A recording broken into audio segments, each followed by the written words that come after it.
Welcome back students.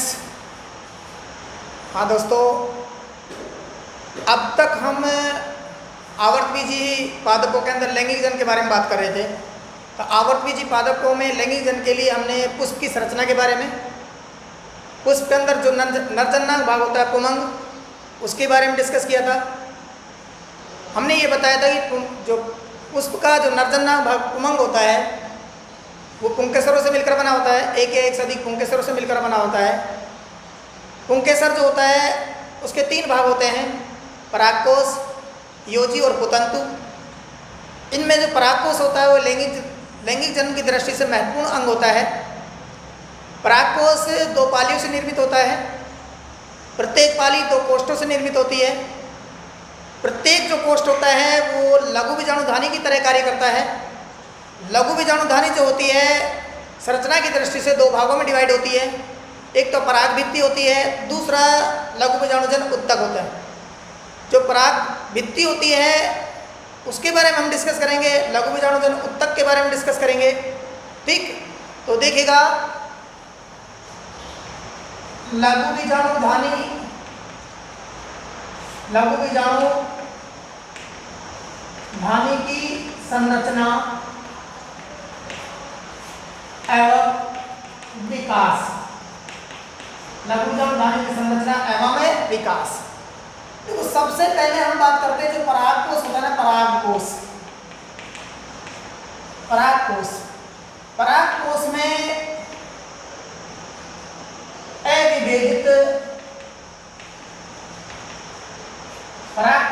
अविभेदित समान कोशिकाओं का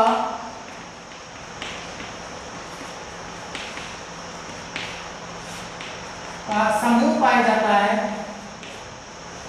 परागकोश में अविभेदित समान कोशिकाओं का समूह पाया जाता है, जिसे प्रपस्सु कोशिका समूह कहते हैं।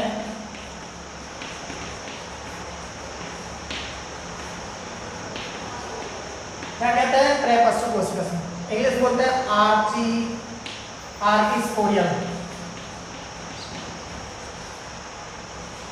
Sales, archesporial sales.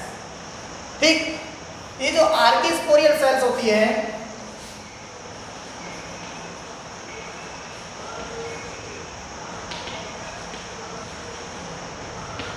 इनके अंदर एक विभाजन पाया जाता है जिसे कहते हैं परिणत विभाजन। परिणत विभाजन पाया जाता है। इस परिणत विभाजन के फलस्वरूप 2 प्रकार की कोशिकाओं का निर्माण होता है। प्राथमिक भित्तीय कोशिकाएं,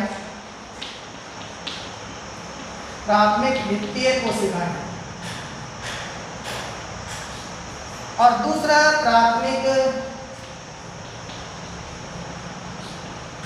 बीजाणुजन कोशिकाएं।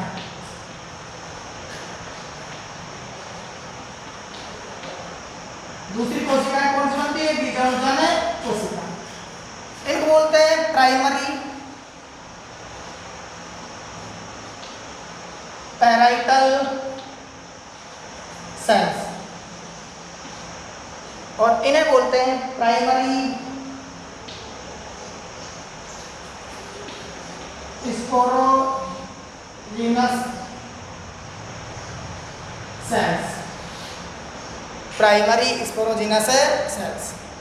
ये जो प्राथमिक भित्तीय कोशिका होती है, प्राथमिक भित्तीय कोशिका, ये पराग भित्ति का निर्माण करती है। पराग भित्ति एंथर वाल का निर्माण करती है। किसका निर्माण करती है? एंथर वाल का निर्माण।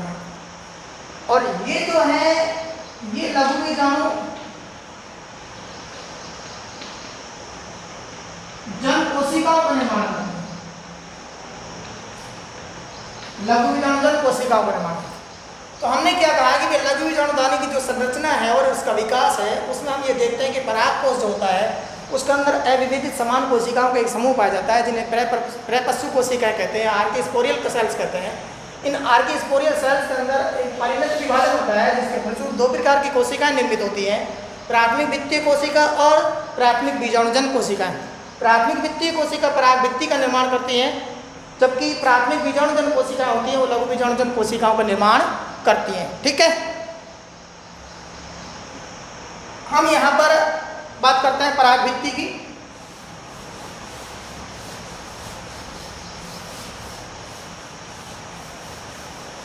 परागभित्ति जैसे कि पहले जो बताया गया था, पहले जो वीडियो था उसमें हमने बताया था आप लोगों को कि परागभित्ति 4 स्तरों से बनी होती है। परागभित्ति कितने स्तरों से बनी होती है? 4 स्तरों से बनी होती है। बाह्य स्तर या बाह्य त्वचा या एपिडर्मिस,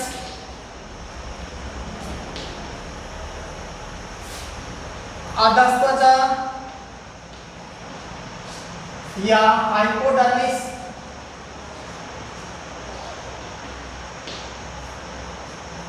मध्य स्तर मिडिल लेयर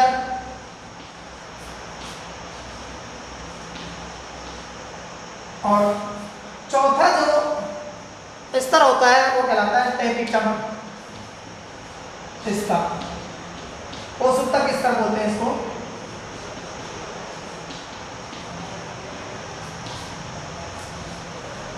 टेपिटम लेयर। ठीक है, कैसे होता है ये संरचना के अंदर हम देखते हैं। अगर इसको, ये हमारे पास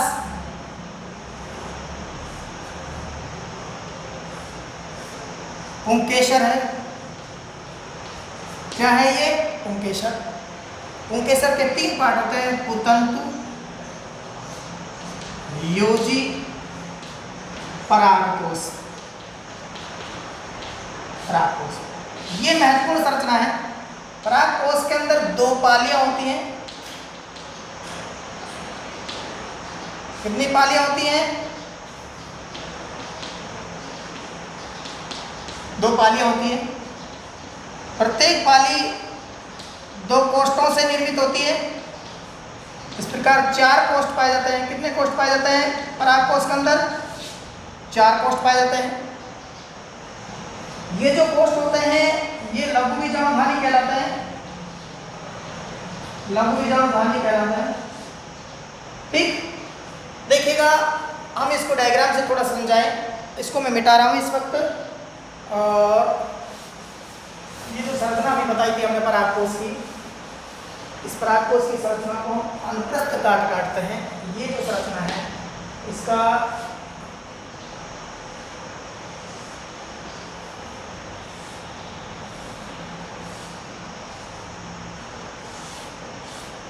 ये परागकोश है। अंतस्थ का PS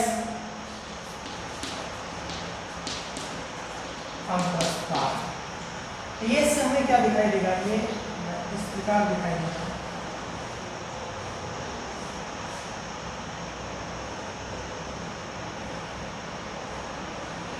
इस प्रकार ये ये जो हमारे पास है ये क्या है? कोश। ये जो हमारे पास है ये आपकी पालियां। क्या है ये? कितने कोष्ठ हैं ये? 4। कितने कोष्ठ हैं ये? 4। ठीक, और ये चारों कोष्ठ जो कोष्ठ होते हैं ये क्या कहलाते हैं? लघु बीजाणुधानी। अब इसको और जूम करके देखें हम, और जूम करके देखते हैं तो ये देखिएगा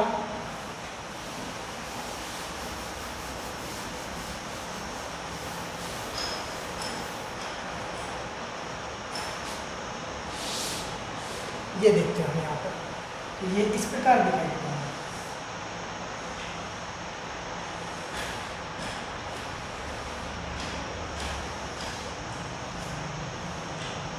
इस प्रकार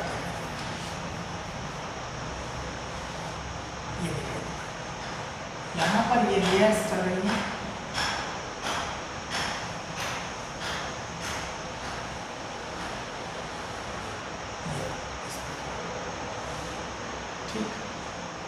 नेक्स्ट हम बात करते हैं और इसके ऊपर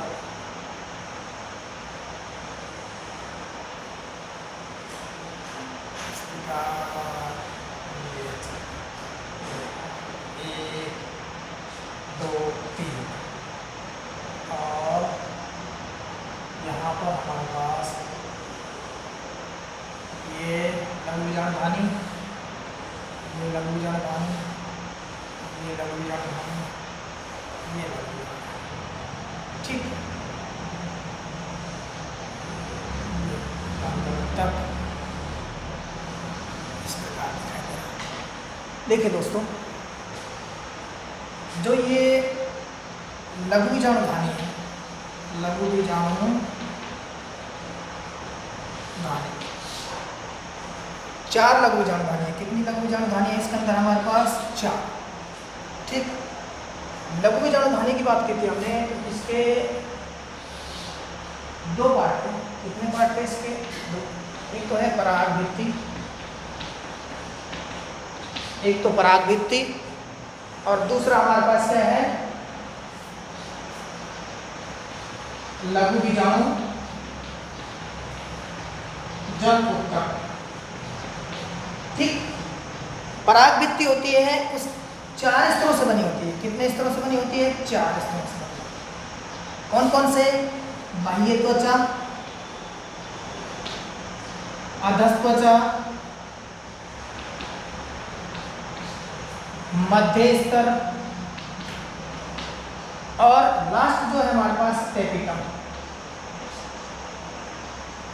क्या है? टेपिटम। देखिए इस डायग्राम के अंदर हम देखते हैं तो ये है बाह्य त्वचा, ये अधः त्वचा, ये मध्य स्तर, ठीक, और ये टेपिटल स्तर। और ये जो लास्ट में जो ये अंदर ही अंदर जो पार्ट है हमारे पास, ये क्या है?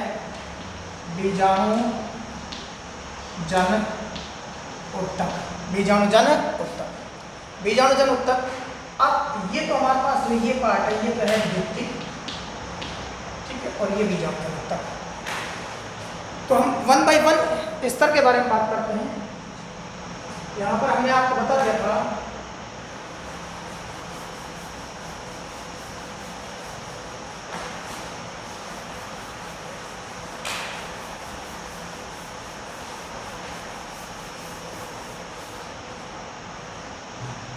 यहाँ ये जो होता है ना, ये योजी होता है, योजी बोले तो संयोजी ऊतक, इससे निर्मित होता है संयोजी ऊतक से जुड़ा होता है योजी। ठीक है, अब हम बात करते हैं यहाँ पर, इसको डिटेल्स ले लेते हैं और थोड़ा सा लाइव स्ट्रक्चर देते हैं इसकी कि हमारे पास इस प्रकार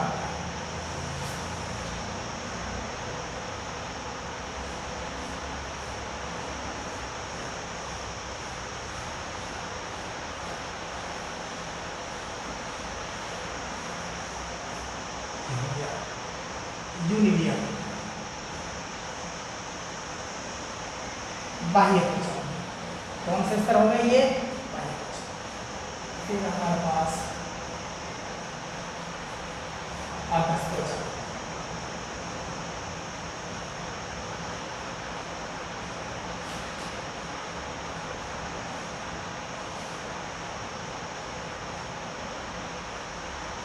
ये अधः त्वचा, ये हमारे पास कौन से हुई? अधः त्वचा। ये भी यूनिलियर,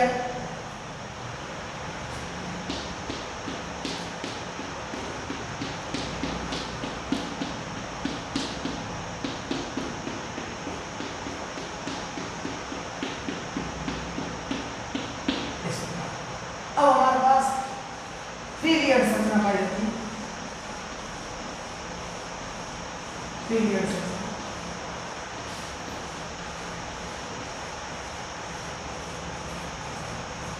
1 लेयर, 2 लेयर,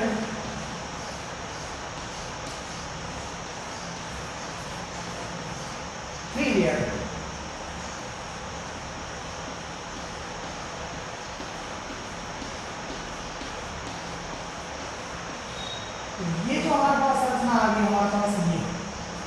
हमारे पास मध्य स्तंभ।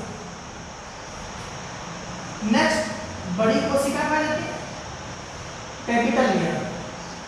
कौन सा लेयर हो गया ये? Capital layer. और लास्ट में हमारे पास बीजाणुजन कोशिका, और बीजाणुजन कोशिकाओं से क्या बनता है? बीजाणु। तो सबसे आउटर मोस्ट है ये है एपिडर्मिस। इसके जस्ट नीचे जो है हाइपोडर्मिस। जस्ट 3 लेयर की संरचना है वो मिडिल लेयर।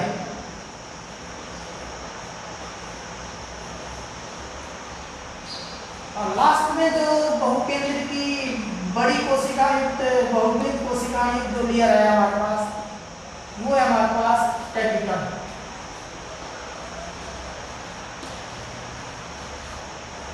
Capital layer. अंदर ये है स्पोरोजीनस लेयर या स्पोरोजीनस सेल्स। और सबसे अंदर जो पार्ट है वो है माइक्रोस्पोर, लघु बीजाणु। ठीक है, तो ये है हमारे पास किसकी संरचना हुई? लघु बीजाणु धानी। लघु बीजाणु धानी की संरचना हुई। लघु बीजाणु धानी की संरचना हुई। अब 1 बाय 1 हम इसके बारे में थोड़ा डिस्कस करते हैं, प्रत्येक लेयर्स के बारे में।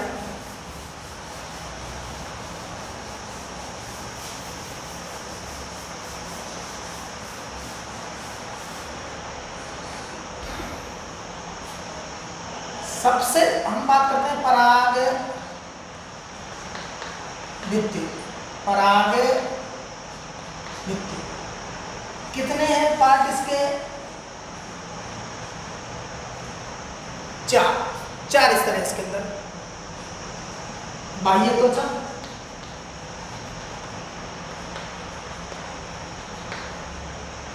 अधस्थ त्वचा,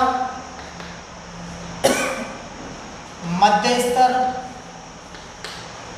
और कैपिटल स्तर। 1 बाय 1 हम स्टडी करेंगे। बाह्य त्वचा, एपिडर्मिस। एपिडर्मिस एपिडर्मिस क्या है? ये इसकी जो खास विशेषता है वो ये सबसे बाहरी परत है। सबसे बाहरी परत, सबसे बाहरी परत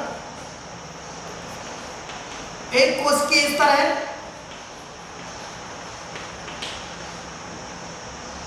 और सुरक्षा का कार्य करता है, सुरक्षा प्रदान करना। ये इसके बारे में बात है।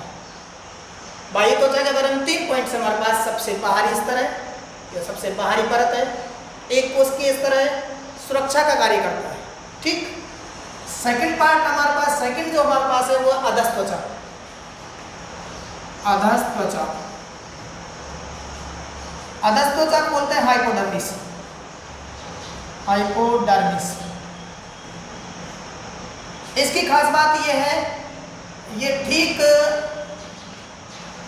बाह्य त्वचा के नीचे, त्वचा के नीचे स्थित होता है। पहली बात। दूसरा, एक कोशिकीय स्तर होता है। कैसा स्तर होता है? एक कोशिकीय स्तर होता है। तीसरी बात इसकी जो कोशिका भित्ति होती है, अल्फा सेलुलोज का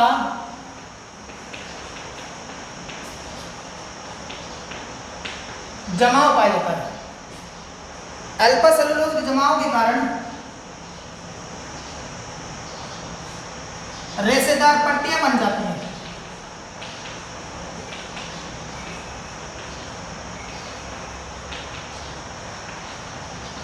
क्या बन जाती है इसमें? रेशेदार पट्टियां। ये जो रेशेदार पट्टियां होती हैं,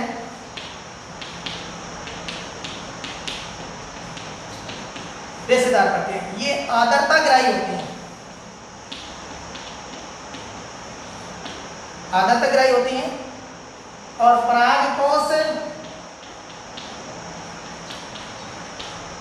प्रस्फुटन में सहायक होती है। किसमें सहायक होती है? परागकोश प्रस्फुटन में सहायक होती है। ठीक है, अब हम बात करते हैं चौथा पार्ट।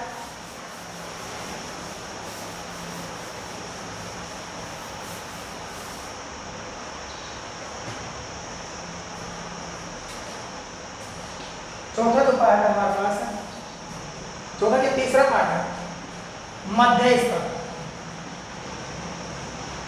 Middle layer.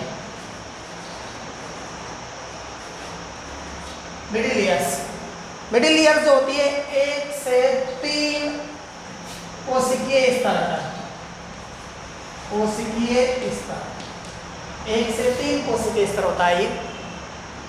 ठीक, खास बात होती है परागकोश परिपक्व होने पर यह स्तर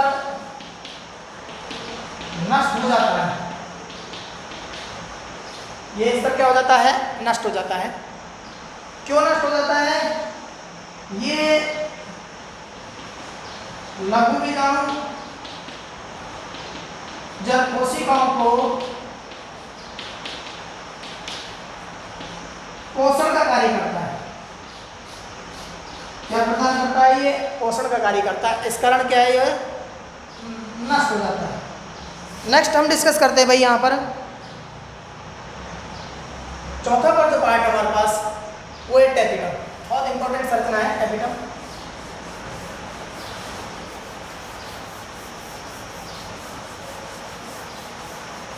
टेपिटम पराग भित्ति का सबसे आंतरिक स्तर होता है। इसकी कोशिकाओं में प्रचुर मात्रा में पोषक पदार्थ पाए जाते हैं। टेपिटल स्तर, टेपिटल स्तर कौन सा है? ये चौथा। कोशिकाएं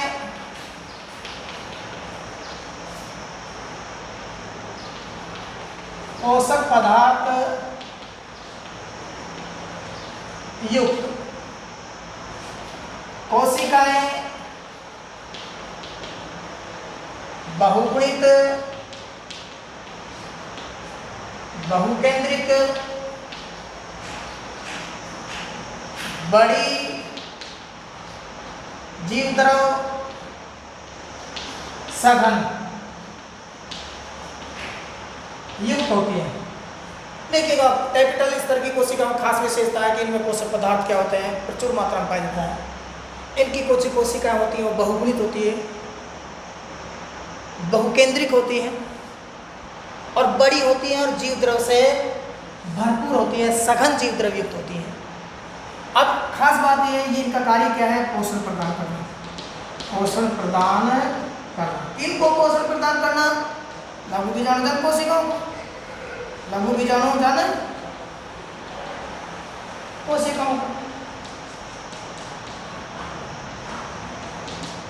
किनको पोषण प्रदान करना है? लघु बीजाणुजन कोशिकाओं को। ठीक है, आगे हम बात करते हैं टेपिटम के 2 प्रकार होते हैं। टेपिटम के कितने प्रकार होते हैं? 2।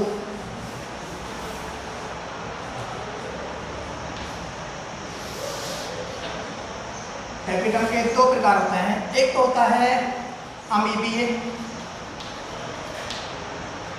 टेपिटम और दूसरा होता है स्रावी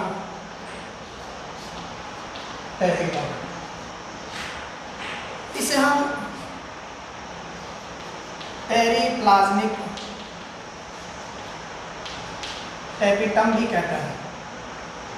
क्या बोलते हैं इसको? Periplasmic tapetum. खास बात देखिए, इसकी देखिए हमारे पास अमीबी जो टेपिटम होता है, इसकी जो कोशिकाएं होती हैं, इसकी कोशिकाएं फटकर जीव द्रव मुक्त करती हैं, जीव द्रव मुक्त करती हैं। ये जो जीव द्रव होता है ये लघु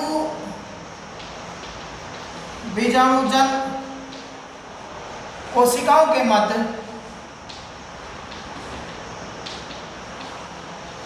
विचरण करता है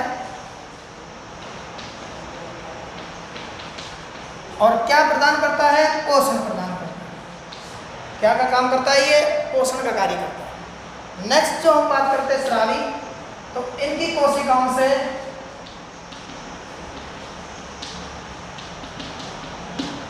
कोशिकाओं से पोषक पदार्थ युक्त जीव द्रव बिना फटे स्रावित होता है और ये जो पदार्थ है ये किसका कार्य करेगा? पोषण का कार्य करेगा। किसका कार्य करेगा? पोषण का कार्य करेगा। तो इस प्रकार हमने अभी देखा कि लघु बीजाणुधानी जो संरचना है, उसकी लघु बीजाणुधानी की जो संरचना है, उस संरचना के दो पार्ट थे हमारे पास। एक तो परागभित्ति थी और दूसरा लघु बीजाणुजन उत्तक। परागभित्ति को हमने बताया था कि परागभित्ति के 4 स्तर होते हैं: बाह्य त्वचा, अधस त्वचा, मध्य स्तर, टेपिटल स्तर। बाह्य त्वचा के बारे में डिस्कस किया, अधस त्वचा के बारे में बात की हमने, मध्य स्तर के बारे में बात की, टेपिटल के बारे में बताया, उसके प्रकार के बारे में बताया, उसके कार्य बताया। अब हम बात करते हैं कि इसकी जो लघु बीजाणुधानी का दूसरा जो पार्ट है वो है हमारे पास लघु बीजाणुजन उत्तक। लघु बीजाणुजन उत्तक या लघु बीजाणुजन कोशिका है।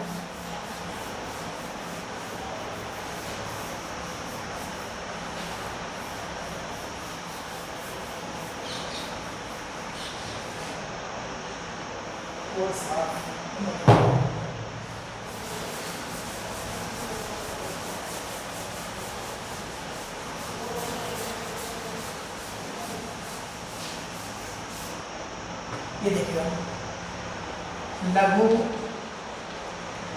बीजाणुजन उत्तक, लघु बीजाणुजन उत्तक।